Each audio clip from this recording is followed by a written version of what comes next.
Now, Wade News Sunrise.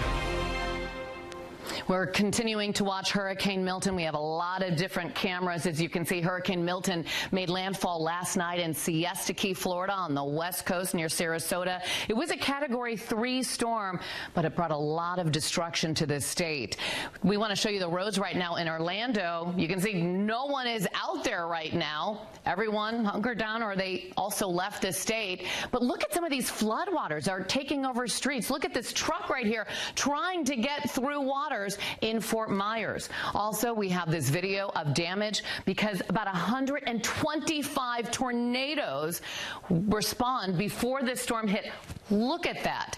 You can see how it just ripped things apart. Let's go right now to meteorologist Tawana Andrew, as this has been downgraded now to a Category 1, but still bringing a lot of rain. Yeah, yesterday was historic in the amount of tornado warnings being issued by the National Weather Service. 125 of them stretching from the bottom of Florida all the way up towards Orlando. So they are still dealing with what's left of this hurricane, a Category 1 with winds of 85 miles per hour. Good news is that the core of this storm is now pushing off of the Cape Canaveral area, and it will continue to move towards the east as the rest of the day goes along, allowing Florida to finally dry out and see those winds calm. Here at home, we're talking about high pressure in place, and that means we are also seeing clear skies and calm winds already, seeing temperatures right now in those 40s and low 50s, so you may need to grab that jacket yet again as you're heading out this morning. The other thing that you will need, the sunglasses. Those have been putting in some work over the past couple of days.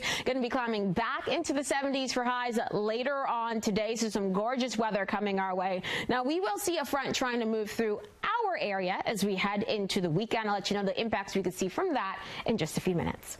Thank you, Tawana. We know that about 3 million people right now are without power. That's why many of these cameras throughout the state of Florida that we're showing you are dark. This, though, is right here at Tampa, but the storm ended up going further south of Tampa near Sarasota.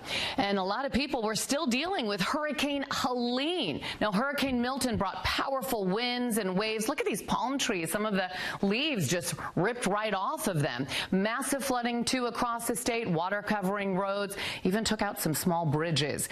And this is video from Sarasota. Shows just how fast that those waters started to rise. This is Philippi Island right there. The flooding caused a transformer to blow, too. That's why millions are without power. When Milton hit, it was a Category 3 storm. And again, it's a Category 1 right now. But there's still a lot of concern about storm surge and more flooding and all those tornado outbreaks. In St. Lucie County, they say that people were killed there, but we don't know just how many yet. They've received more than a foot of rain and counting. First responders say they will be working hard to help people.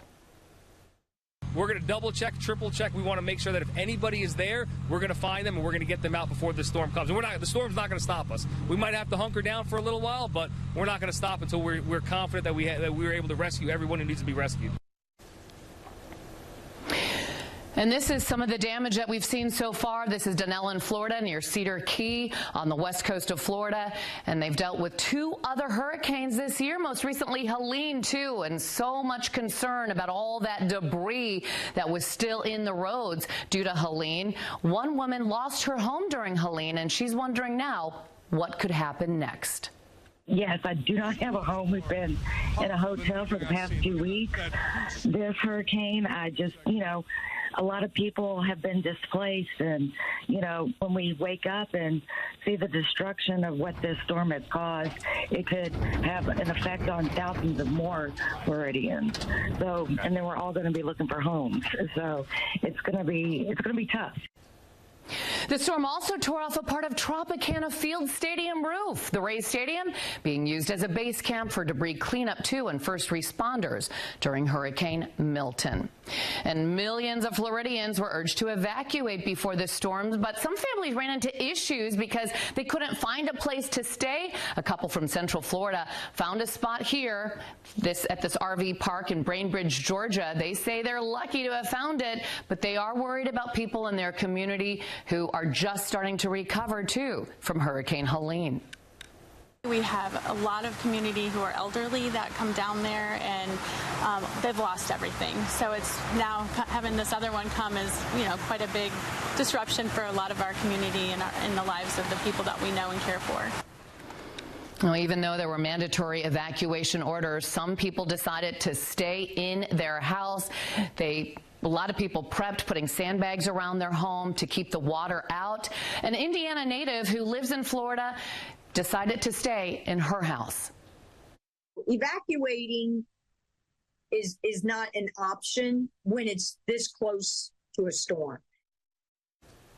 And Mary Bewley says that some members of her family from Indiana flew in last weekend to their Port Charlotte home. She says her home, though, is up to date with the current hurricane code, and it was in Port Charlotte's evacuation zone, though, but they decided to stay. And now organizations are gathering supplies and resources to help people impacted by Hurricane Milton. And one Bardstown woman said she's doing what she can because she couldn't just sit back and watch. Wave News reporter Marissa Burke has more on what she's doing. With a trailer hitch on her car and hope in her heart, Courtney Wells is loading up supplies to take to Florida. She says once you've experienced a hurricane, you can't ignore it. Wells is a Kentucky native, and she lived near the Clearwater area of Florida for almost a decade. When Wells started thinking about her friends and loved ones and the devastation Hurricane Milton would bring, she knew she needed to do something. Earlier this week, she began gathering essential supplies, calling on the community to help. She's filling her personal trailer and planning to head south to the hard-hit areas once the water recedes. Thoughts and prayers are wonderful. If you can help with donations, if you can go through your closet, go through your pantry, baby formula, jars of baby food, non-perishable food items, anything helps right now. These people are going to be living in total devastation, so anything is appreciated and valued. Wells says she could use more water, non-perishable food items, toiletries, feminine products, and new underwear. If you live near or in Bardstown, you can drop off items the rest of this week at 128 Keystone Avenue. That's the Infinity Laser Med Spa. Stay with us on Sunrise, and we'll share more on local efforts to help those impacted by Hurricane Milton. Marissa Burke, Wave News. Thank you, Marissa. And the American Red Cross is still hoping to get more volunteers to help with the recovery efforts. They already have 2,000 volunteers, including about 30 from Kentucky who are helping out. More than 500 volunteers are in Florida right now, another 400 on the way. And the American Red Cross is offering virtual, what they call Heroes Needed training. If you'd like to help with sheltering and logistics roles, they say a lot of volunteers have been working around the clock since Hurricane Helene, and they will be moving to help people now dealing with Milton. Of course, it's a hard pill to swallow, but most of them seem fairly upbeat considering the circumstances, you know. And with that virtual training, they say they can get people ready to deploy within days. They're asking for a 2-week commitment, and they will cover transportation, lodging, and meals. To apply, go to redcross.org. Indiana Governor Eric Holcomb is activating the Indiana National Guard to help with hurricane relief. About 400 soldiers are expected to be in Florida for about a week. The Hoosier Guardsmen will help clear routes, manage shelters, and distribute supplies to people in need. We'll stay on top of the latest with this storm right here and on NBC News. You can find updates on the Wave Weather app, and you can also keep up to date on our website at wave3.com. And a breaking news alert right now. A man is dead and another injured in an overnight double shooting. Police say about 1:20 this morning, officers responded to a shot spotter call in the 1600 block of Brashear Drive. Officers found one person there and another a block away. Both men were shot multiple times. One man died at the scene and the other was taken to U of L Hospital. Police say his injuries are non-life-threatening. And right now, police do not have any suspects. And happening right now, firefighters are still at a historic church. It went up in flames last night. It was a huge fire. Part of Broadway in downtown Louisville could be closed for your morning commute, and Olivia Russell is there live with a look at it. The fire started around 7:45 last night, and crews are still here on the scene. It looks like we have 2 hoses spraying water into the top of the church. We also noticed some lights flashing at the Norton Leatherman Spine building right behind it. Looks like those smoke detectors are just doing their job, probably picking up on the smoke nearby. But there are buildings nearby, and firefighters told us that they're keeping an eye on them, and they should be safe based on how much work they're doing here. The church was supposed to be vacant, though, but crews tell us there were reports of people hanging out of the building as the smoke came out of the top. There was a possible victim, but that person ran away and didn't end up getting medical attention, so there are no reports of any injuries or rescues. The fire was quickly upgraded to a 3-alarm fire with more than 60 firefighters on scene at one point. Most of those firefighters have cleared out at this point, but there are still some here hanging around doing work, keeping an eye on this and keeping an eye on any hot spots, trying to avoid anything from igniting again. So people should expect this area to be closed for a while. Even as we let crews go, we'll probably keep a fire watch on it, keep water on it. This might be going into the early morning. And part of Broadway is closed from Brook down to Floyd Street. You can still use the Brook Street exit off of 65, and we see some people trying to make their way into work this morning. It looks like they can still walk in the area, but it's definitely going to give them some issues when it comes to parking. But this building is on the National Register of Historic Places, so we'll dive deeper into the history of this building coming up in our next half hour. Reporting live in downtown Louisville, Olivia Russell, Wave News. Thank you, Olivia. And new this morning, we now know the name of the 15-year-old shot and killed in Louisville. It happened on Garfield Avenue, close to LMPD's 1st Division headquarters Tuesday afternoon. Police say a teen and a woman were both shot. The coroner says the teen was 15-year-old Titan Walker. And the news of another teen dying at the hands of gun violence has gun advocates overwhelmingly frustrated. When it's youth, especially juveniles, children, that are sucked into this whole powerful vacuum of violent crime, it even makes it harder. Not that all human life isn't a hard situation to digest, but it makes it harder, especially with the young. The woman is expected to survive, and police have not made any arrests. But this is the second time in the last week and a half someone under the age of 18 has been shot and killed. A 17-year-old died Wednesday after being shot in the PRP parking lot during a football game September 29th. Data from Louisville's gun violence dashboard shows more than 8% of the city's homicide victims have been 17 years old or younger this year. 26% between the ages of 18 and 24. Most of the homicide victims are between 25 to 34. LMPD Chief Paul Humphrey says his department is committed to preventing violence. Consistently over the last 4 years have looked at 140, 150, 160 homicides. Do y'all know our record number of homicides prior to 2020 was 117? Ever in history, 117. We haven't been below 140 since. Like, that can't be the new normal as a community. That can't be. If we got down to 130 homicides, people would pat me on the back right now. And that's not okay. I was about to say some bad words. Now, the gun violence dashboard shows there have been more than 120 homicides in Louisville so far this year. Chief Humphrey, Mayor Craig Greenberg, and Kentucky Attorney General Russell Coleman will lay out a new plan to reduce violence this morning. City leaders haven't released details about that plan, but they say it will be a partnership between prosecutor offices and Metro government. We'll bring you the details of that plan. It's expected to be announced this morning at 10. Here's Tawana taking a look at the next 12 hours. And as we head over the next 12 hours, we're going to be talking about a lot of that sunshine back into our forecast. Quiet weather in our area.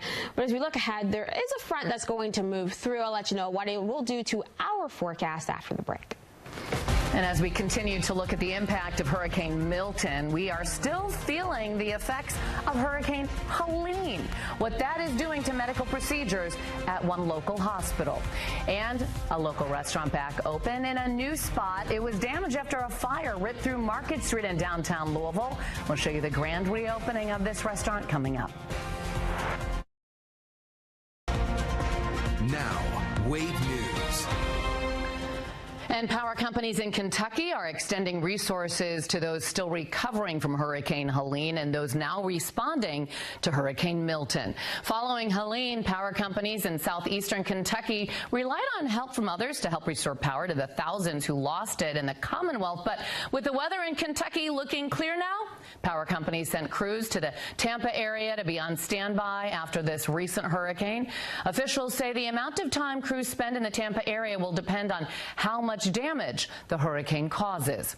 And Baptist Health is not scheduling any new elective surgeries due to a nationwide IV fluid shortage. It comes after an IV fluid manufacturing plant in Marion, North Carolina was damaged by floodwaters caused by Hurricane Helene. Baptist says this preemptive pause on elective surgeries will not impact emergencies or surgeries that were already scheduled. We're trying to be very proactive so that that we reserve IV fluids for when those patients that do have those acute and urgent needs, that we have those on hand. We're not in a dire situation right now. Baptist Health says it took similar measures in 2017 after Hurricane Maria destroyed medical supply manufacturers in Puerto Rico. 6:18 right now, and we're still tracking Milton, but definitely not having an impact on us. No, that stationary front that is just to the north of Milton was key to keeping a lot of the country from being impacted by this storm. Right now here at home, we are watching our own stationary front. It's off towards our north, but it's not really doing much in terms of impacting us to start off the day. We're also seeing high pressure sitting just off towards our west, bringing in some more of those pleasant conditions into our region. Our skies are clear as we're kicking off yet another Thursday, and looking from downtown Louisville off towards the east over Spaghetti Junction, everything quiet yet again this morning. In terms of your temperatures, we're cool, but still gonna need that jacket. 44 degrees right now for those of you in Corden, 48 in the Bardstown and Lebanon, 46 in North Vernon, and 54 degrees right now at the airport in Louisville, while most of the metro sitting in those upper 40s and low 50s as well. As we continue over the next 12 hours, we are going to watch those temperatures rebounding back into the mid 70s for most of us. For the metro, we're talking some upper 70s for highs later on today. And for those of you in New Albany, if you're going to the Harvest Homecoming booths that will be opening up today, weather's looking fantastic for all of that, with temperatures going from the 60s around lunch into the 70s for the afternoon, and quickly cooling into the 50s for later on this evening before we end up in the 40s for tomorrow morning. So tomorrow morning is going to be colder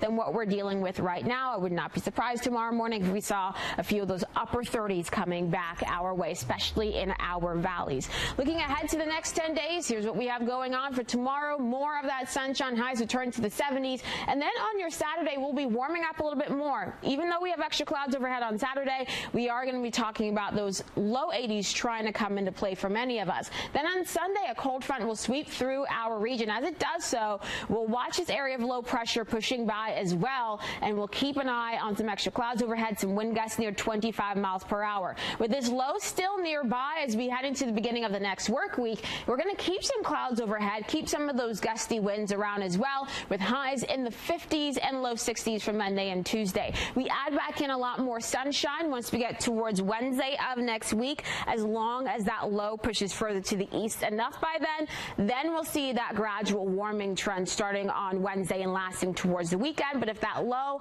lingers a little bit longer, then we'll be cooler longer as well for portions of next week. So a lot to watch over the next 10 days, especially in terms of our temperatures as we get through the first half of next week. Here's a look at the current Kentucky Lottery jackpots. The Kentucky Lottery, over $5 billion in grants and scholarships. It's 6:24 right now. We've been looking at all of these various cameras coming to us from Florida. This is Hudson, Florida. You still see a lot of wind there after Hurricane Milton made landfall about 8 o'clock last night near Siesta Key. Let's get more right now on Milton from meteorologist Tawana Andrew, who's been taking a look at this. So it made landfall as a Category 3 hurricane. Yes, with winds of 120 miles per hour. That was about 8:30 yesterday, as you said. And now it is a Category 1 storm with winds of 85 miles per hour, gusting to 105. Good news is that the core of this low is now pushing off towards the east of Cape Canaveral. So that means they are quickly drying out across Florida. I know they want that because yesterday, 125 tornado warnings were issued across the state of Florida as the bands of Milton moved through, and some of those tornadoes were massive wedges, so they're going to be recovering from that. Even saw a picture of a dumpster, one of those massive dumpsters that you use to clean out a home when you're renovating, being thrown into the roof of a home. Now, also talking about an immense amount of rain across portions of Florida, especially right along I-4, where they saw more than 10 inches of rain. In fact, yesterday, Tampa broke its record for the month of October, 11 inches of rain in one day. So now that we have Hurricane Milton now pushing offshore, that is good news. We are going to see it continuing to weaken as we head throughout the day and pushing further into the Atlantic Ocean, where it's going to be a pretty decently strong remnant low. So we'll be keeping an eye on how that could affect the shipping lanes as we get into the weekend. But at least Florida finally starting to dry out and see the wind calming down. I know that's some good news as they begin the recovery efforts again after their third hurricane of the year. Shannon. Wow. All right. Thanks, Tawana. A Louisville woman now has a new house thanks to the Louisville Metro Housing Authority. It's a huge milestone for one of their programs. Patrice Middlebrooks has lived in apartments for most of her life. Now she's the new owner of a house in the Chickasaw neighborhood. She was the 500th person to pay for a home through LMHA's home ownership program. That lets public housing participants, or those eligible for housing choice vouchers, use their subsidies to make mortgage payments instead of pay for rent. Patrice says this is all about building generational wealth. It's really for my kids, you know, for my family. You know, I know my grandparents. None of my grandparents is alive, so I know they're smiling down. Just happy that, you know, I made it. My mother and father wasn't able to do this for me, so I'm doing this for my kids. Oh, that's great. LMHA rather says the program is the fourth largest of its kind in the country, behind Chicago, Philadelphia, and New York. Nearly a year after a fire ripped through Market Street in downtown Louisville, a local restaurant is back open in a new location. The 4-alarm fire happened in September of last year. It destroyed this 5-story building that was home to several businesses, including the Osaka Sushi and Japanese restaurant on the first floor, and the Salad Chick next door was forced to shut down too because of smoke and water damage. But now owner Tanya Mangrum is back open in a new space. It is on 5th Street between Chestnut and Ali, and the grand opening is the result of a year of hard work.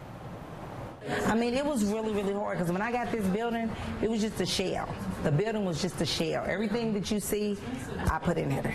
Used my money to get us here. Like, it was just crazy. Like, it was blood, sweat, and tears. 8 to 8, 8 to 8, 8 to 8, 8 to 8. Oh, she says she's excited. The new spot comes with 2 parking spots for staff and also easier street parking for the customers. And you can build your own salad there. They also have sandwiches and wraps, protein and smoothie bowls, and breakfast items like French toast, and biscuits and gravy. Sounds good, doesn't it? 6:28 right now, and coming up, more on the coverage of Hurricane Milton, plus a live report on the federal help going to Florida ahead on Sunrise.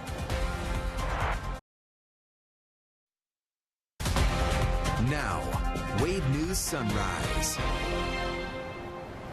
A live look right here from Hudson, Florida, as Hurricane Milton made landfall last night.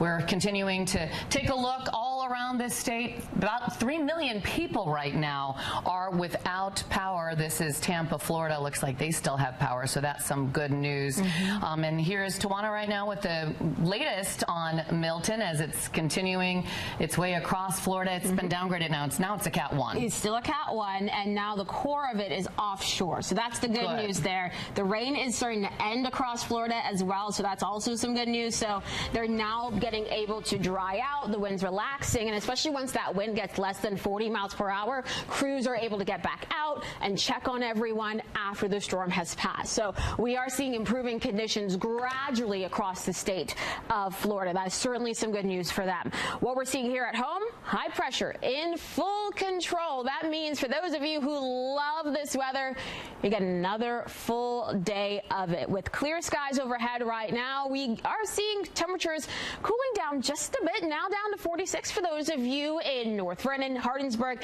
Litchfield as well, and into Campbellsville, seeing 49 for those of you in Fort Knox, 44 in Cordon. That is our cool spot right now. Over the next 12 hours, we'll easily climb back into the 70s for highs. We'll keep those skies blue and sunny throughout the rest of the day. Now, for some of you who are like, I kind of need a little bit of rain in the forecast, I'll let you know when we have a small rain chance coming our way in just a bit. Thank you, Tawana. So while we have beautiful weather here, Milton brought wind and rain all across Florida. They reported the most tornado warnings in a day on record, 125 tornado warnings. A family in Fort Myers was in their house when a tornado ripped through their neighborhood. We all started going for the hallway, didn't even make it there in time, started doop, doop, and I heard a piece of glass crack. And it sucked the whole roof off, and I felt the thing suck me up, and I grabbed my kid and my wife and hunkered down. Well, thank goodness he's alive. Milton set to leave behind damage, but first responders can't go out to assess or perform life-saving operations until the winds die down. I'm sure shortly they'll be heading out there as the sun starts to come up. And many people tried to flee the storm. About 7 million people were in mandatory evacuation zones, and some flew to the Cincinnati airport, but the arrivals board at CVG flashed red because Tampa, Orlando, Sarasota flights were canceled throughout the hours leading up to Milton's landfall. But travelers who did arrive in Cincy from Miami say they spent hours trying to find an airport still operating, but they said once they did, it was smooth sailing. Really, there wasn't any delays or anything for any of the team members on us. We were flying into 3 different airports, so none of their flights had any issues.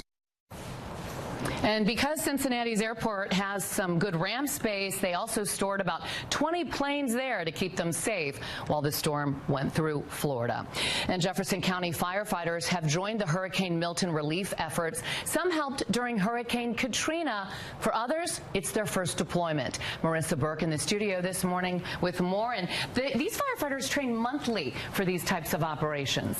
That's absolutely right, Shannon. This is a specialized group representing the Commonwealth of Kentucky. We've been told they are some of the best swimmers, structural collapse people, and best EMTs and paramedics to prepare in abnormal conditions. Crews from Jefferson County have water rescue assets, so they are prepared to perform swift water rescue and medical calls. In these types of situations, when they leave out, they have to be self-sufficient for 72 hours. According to Anchorage Middletown Fire and EMS Public Information Officer Jordan Yotis, they have the best of the best down in Florida. When they first got there earlier this week, they shared with us it felt eerie when the wind was starting to pick up. The roads empty. They spent a large amount of time doing final prep work before heading out to their assigned areas.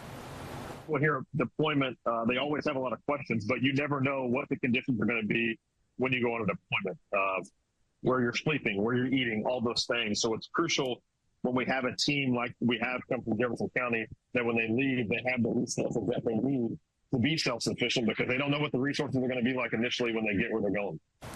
Crews have been in Florida since Monday. For more information on how you can help, visit wave3.com. Marissa Burke, Wave News. Thank you, Marissa. So authorities had issued mandatory evacuation orders across 15 Florida counties with a population of about 7 million people, but some decided to stay in their homes. Angie Roworth is originally from London, Kentucky, and she chose to stay. With traffic and gas shortages complicating evacuation, she said riding out the storm at home was her best decision. It's hard to leave your home not knowing what it's going to be like when you come back. So sounds simple. People think you just hop in the car and okay, goodbye. And I used to think that too when I would hear that living in Kentucky. Oh, everybody should just leave their home when they're in Florida. But it's a very difficult decision to make.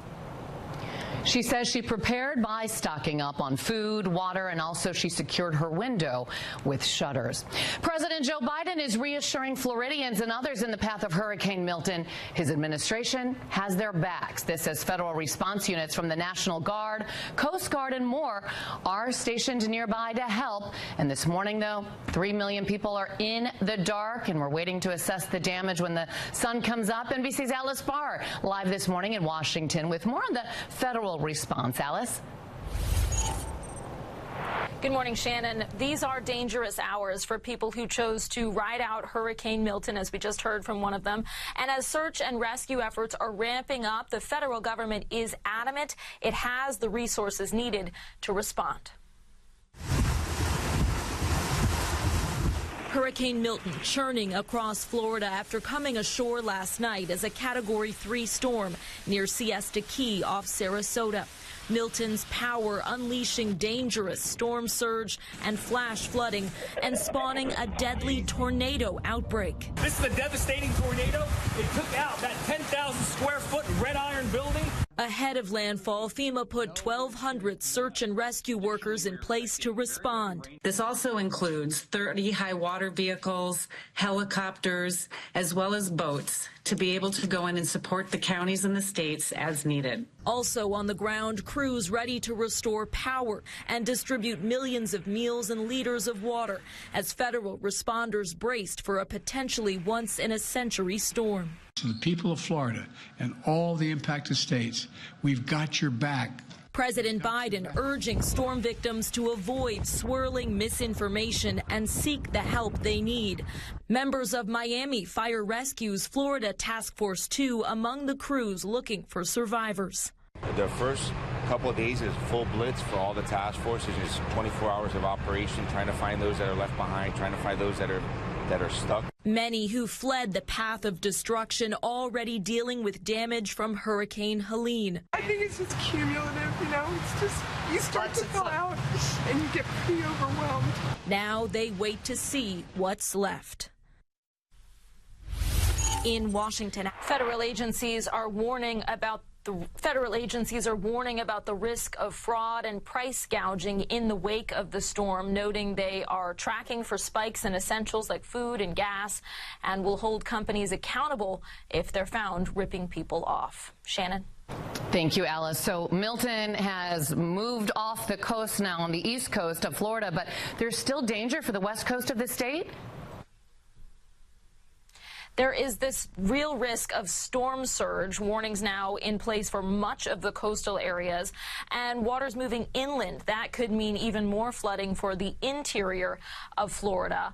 But yeah, this is one of those sort of rare storms that remained a hurricane as it was moving across central Florida, and then from coast to coast of the peninsula is having some very, very serious effects. All right. Much more to come on this. Thank you, Alice. It's 6:40 right now, and a teenager's in jail nearly a month after police say he shot and killed an 18-year-old. 18-year-old William Irvin is accused of shooting and killing Jarek Young at the JJ Food Mart at the corner of Dixie and Galbert Avenue September 13th. An arrest report says Irvin was circling the store before the shooting. Young was shot in the head and torso in the parking lot. Irvin is scheduled to be in court this morning. Let's check in with Tawana, taking a look at the next 12 hours. And as we head over the next 12, of course, we'll be watching the leftovers of Milton pushing off towards the east, while we are seeing plenty of sunshine and highs in the 70s. Now, we do get a little bit of a warm up for those of you who love some summer weather. I'll let you know when that is going to arrive after the break. This is exciting. 2 iconic Louisville attractions have been named among the nation's top 10 attractions for sports fans. The Louisville Slugger Museum and Factory and the Kentucky Derby Museum both made it to the top 5 of USA Today's top 10 best attractions for sports fans. The Kentucky Derby Museum made the list for the 2nd year in a row, moving up to the number 3 slot this year, and the Slugger Museum took the number 5 spot. Officials with both museums say this reflects a growing demand for sports tourism in the city. It's just incredible to think that for 140 years we've been doing this and people get to come here and see all of this. I think it just speaks volumes about the sports culture and the sports history in this community, and that we have so much to offer here. The museum touches on American. Other sports attractions that made the list include the Pro Football Hall of Fame in Canton, Ohio, and then topping the list, Boise State's Blue Turf in Boise, Idaho. I completely agree, though, with our local attractions making that list. Yeah, the Boise Turf, though, is very hard to watch if you're watching football on television. That glare off of that blue is pretty drastic. It is pretty dramatic. We'll see plenty of blue today, just in the sky. We'll talk about that. Plus, small rain chances for the end of the weekend in just 30 seconds. Good morning, everyone. Meteorologist Juana Andrew here with a check of your forecast. And for your Thursday morning, things are looking pretty good to start off the day. Yes, it's a little bit cool out there. In fact, the AC actually kicked in here in the studio, so Shannon just ran out to get a blanket. But yeah, this morning, for those of you heading on out, you may need the jacket, you may need a sweater to get your day started, especially since we're seeing 44 degrees right now for those of you in Corydon, 48 into Bardstown, and 50 right now in Madison. So many of us, of course, starting off with these cool temperatures, including in the metro, where we're seeing plenty of those 40s and low 50s. Now, looking at our SkyTrack cameras, traffic starting to pick up right around Spaghetti Junction and in many portions of Wave Country to start off the day. And thankfully, the weather will not be impacting your morning commute. We are seeing clear skies across the region for this morning, with high pressure still in control. Off towards our southeast, that is where some of those clouds from Milton have been pushing in. But in our area, we are just fine. So that means plenty of sunshine, a lot of the blue sky back in our forecast as we return to the 70s for your highs for this afternoon. And then once we head into tonight, a little bit cooler as we fall down into the 40s for your lows. Looking ahead to the next 10 days, we are going to be talking about more of the pleasant conditions around for your Friday. And that bodes well for, of course, the many events we have going on this weekend, including Harvest Homecoming, those booths opening up today and staying open through the upcoming weekend. The only thing that we'll have to watch as we wrap up the weekend weather-wise will be a cold front sweeping through on Sunday. As this moves through, not only do we see a tiny rain chance for those of you really to the east and southeast of Louisville, this is where that chance is a little bit better, but also some gusty winds near 20 to 25 miles per hour. Now, behind this system, with this area of low pressure still nearby, we could get stuck underneath some clouds pushing off of the Great Lakes as we get into the first half of next week, and that could keep us a little bit cooler for Monday and Tuesday, so we'll keep an eye on those trends. Don't be surprised if you see those highs going down once we get further towards the end of next week. As that low moves away, more of that sunshine and warmer temperatures will come back into our forecast. Thanks, Tawana. Clark County Councilman John Miller wants a judge to dismiss the criminal case against him, arguing the conflict of interest law he's charged with breaking does not match the specific behavior he's accused of. The state has charged Miller with profiting from his votes to fund Jamie Knowles' company, New Chapel EMS, by accepting gifts of travel, meals, and other items from Knoll. The special prosecutor says a jury can decide whether Miller broke the law by not disclosing his conflict of interest or abstaining from votes. Special Judge Larry Medlock will take up that issue Friday. He'll also hear Miller's argument that if he goes on trial, it should be moved out of Clark County. A historic church goes up in flames. It's the St. Paul's German Evangelical Church located on Broadway in downtown Louisville, and crews are still there this morning. Olivia Russell live with more. Olivia? It's been about 11 hours since this fire broke out, and still 2 hoses spraying water into the top of the building. But this was a totally different scene when this fire broke out around 7:45 last night. Flames and smoke coming out of the top of this historical church. The building was supposed to be vacant, but there are reports of people hanging out of the window when that fire first started. There weren't any injuries reported, though, so that's the good news there.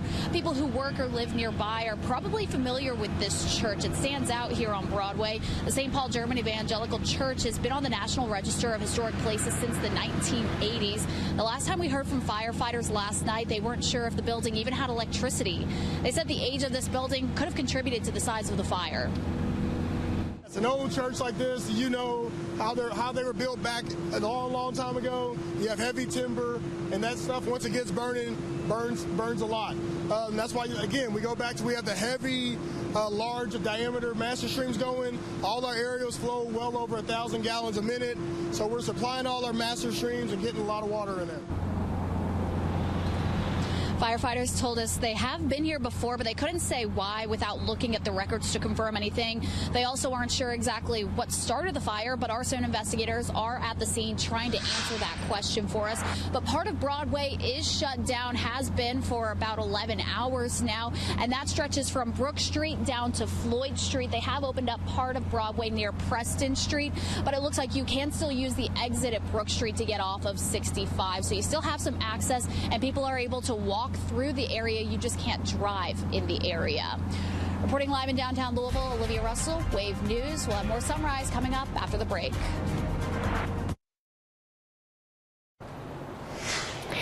Taking a look at the top stories we're following in your wake-up watch list this morning. A Bardstown woman is helping those impacted by Hurricane Milton.